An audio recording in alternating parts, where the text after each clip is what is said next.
લોકસભાની ચૂંટણીમાં ગુજરાતની 3 બેઠક પર કોંગ્રેસ આપ વચ્ચે થઈ શકે છે ગઠબંધન. દિલ્હીની બેઠકમાં થઈ ચર્ચા. આપે ભાવનગર, ભરૂચ અને દાહોદ બેઠકની કરી માંગ.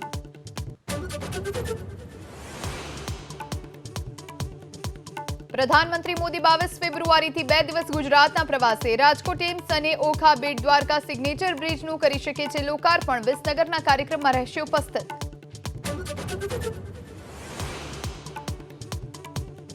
મહીસાગરના લુણાવાડામાં એબીપી અસ્મિતાના અહેવાલની અસર. કચરાની ગાડીમાં મેડિકલ વેસ્ટ મુદ્દે જીપીસીબી અને પાલિકાની હોસ્પિટલમાં તપાસ. 2 હોસ્પિટલને 95,000નો દંડ.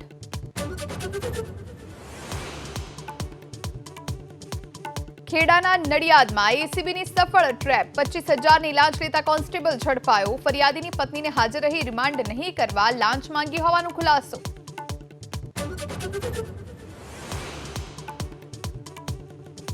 ઉત્તરાખંડ, હિમાચલ પ્રદેશ અને જમ્મુ કાશ્મીરના પહાડી વિસ્તારોમાં સફેદ ચાદર. સોનમર્ગમાં હિમસ્ખલન. ગુલમર્ગમાં -12 ડિગ્રી. હિમાચલ પ્રદેશમાં 200 રસ્તા બંધ.